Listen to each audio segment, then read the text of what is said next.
పెహల్గాం దాడుల గురించి మీ అందరికీ తెలిసిన విషయమే. 26 మంది బలి తీసుకున్నారు అమాయకుల్ని. అందులో మేము కూడా ఇంపాక్ట్ అయ్యాము.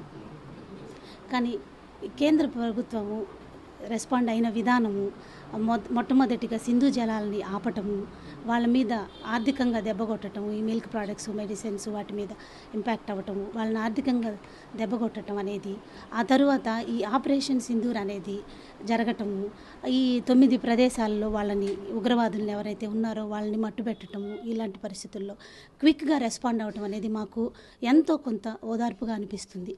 దానికి మేము కృతజ్ఞత చెప్తున్నాము గవర్నమెంట్కి.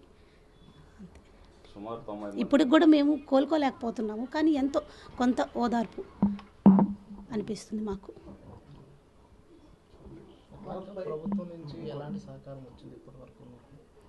అవన్నీ జరుగుతూ ఉన్నాయండి. ఈ టైంలో రెస్పాండ్ అవ్వటం అనేది అంత కరెక్ట్ కాదు. మాకైతే మమ్మల్ని వచ్చి పరామర్శించిన విధానము, ఎంతమంది దగ్గరుండి మా బావగారు అంతా కోఆర్డినేట్ చేస్తూ మాకు చాలా బాగా ఎంతో కొంత, అసలు మాకు ఏం జరిగిందనేది అర్థం కాని పరిస్థితుల్లో ఇంతమంది ఓదార్పు అనేది అదొక్కటే మాకు కొంచెం రిలీఫ్గా అనిపించిందండి. మా తల్లిదండ్రులకి ముఖ్యంగా మేము ఫేస్ చేయలేని పరిస్థితి, వాళ్ళకి ఏం చెప్పాలో తెలియని పరిస్థితి. వాళ్ళని మాకు పొలిటీషియన్స్ గురించి అవంతా తెలియదండి, కానీ ఎంతమంది వచ్చారు, ఏ విధంగా రెస్పాండ్ అయ్యారు, ముఖ్యంగా మరి పవన్ కళ్యాణ్ గారు రెస్పాండ్ అయిన విధానము మాకు అసలు మా ఇంట్లో మనిషిలాగా చాలా ఆనందం వేసిందండి.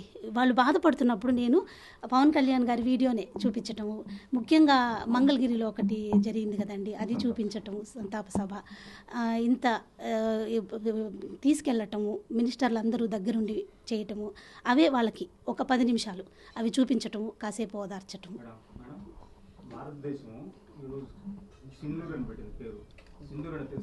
తెలుసండి, తెలుసు. అది ఈరోజు ఉదయాన్నే లేచినప్పుడు స్టేటస్లో చూశానండి. ఇంతవరకు మేము ఫాలో కూడా అవ్వలేకపోతున్నాం. ఈ ఒక పవన్ కళ్యాణ్ గారిది మాత్రమే మేము చూసాము, ఏం ఫాలో అవ్వట్లేదు. ఈరోజు స్టేటస్లో మా అబ్బాయి పెట్టినప్పుడు అది చెప్పలేని ఫీలింగ్. ఎందుకంటే అందరూ పర్సనల్గా ఒక కుటుంబంకి జరిగింది, అది సెంట్రల్ గవర్నమెంట్ ఇంత బాగా రెస్పాండ్ అయ్యి దేశం మొత్తం ఇది అవ్వటం, ఆపరేషన్ సింధూర్ అని పెట్టడం, అది చాలా బాగా, అది చెప్పలేని ఫీలింగ్ అండి. మాటల్లో ఒళ్ళుగా గురిపడిచింది అంటారు కదా, అట్లా చాలా బాగా అనిపించింది మాకు ఆ రెస్పాన్స్. సామాన్యులని కన్నా అమాయకులు సార్, అమాయకులు నిజంగా. మా అన్న కేసు, నాకు మిగతా వాళ్ళని కూడా నేను అందరికీ ఇంకా ఎంత నష్టం జరిగింది, కానీ మా అన్నకు జరిగింది అతి దారుణమైన విషయం అండి. మాకు కళ్ళలో కూడా అసలు అదొక కళను కూడా మేము నమ్మలేని పరిస్థితి.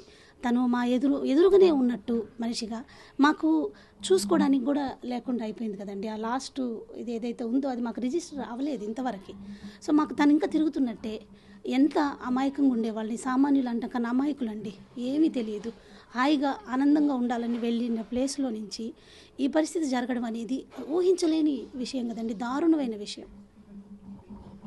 సింధూర ఆపరేషన్ పేరుతో మన భారత ప్రభుత్వము, ముఖ్యంగా మోడీ గారు గట్టి నిర్ణయం తీసుకొని ఈరోజు అర్ధరాత్రి సుమారు 9 ఉగ్రవాద స్థావరాలపైన దాడులు చేసి ఉగ్రవాదులను హతమార్చడం జరిగింది.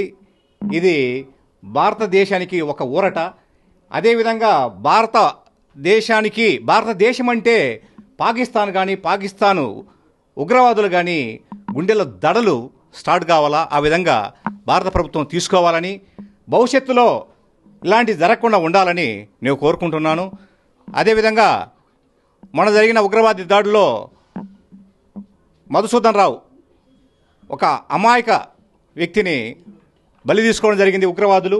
అది యావత్ భారతదేశానే కాకుండా ముఖ్యంగా మన కావలి పట్టణాన్ని ఆ రోజు చాలామంది చెబుతున్నారు, 2 రోజులు 3 రోజులు అన్నం తినకుండా చాలామంది ఉన్నారంటే అది ఎంత బాధాకర విషయమో మనం అందరం గ్రహించాలి.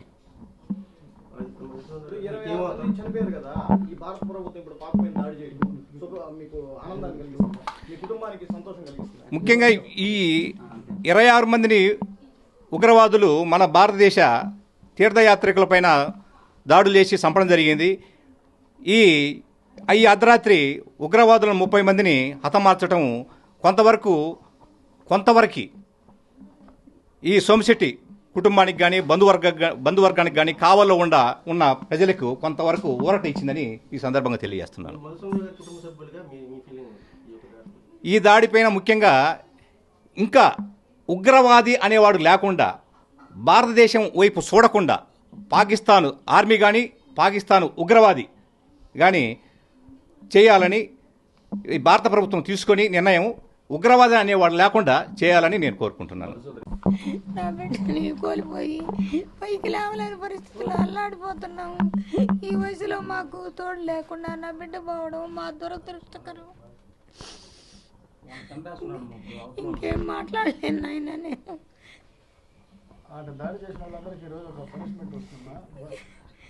ఏం చేసినా నా బిడ్డ రాడు కదా నాయన. నా కడుపు మంట ఎట్ట చల్లారాలా, ఎట్ట బతకాలా? మేము ఈ వయసులో నా బిడ్డ లేకుండా ఎందుకు నాయన నాకు ఈ శిక్ష వేసిపోయాడు.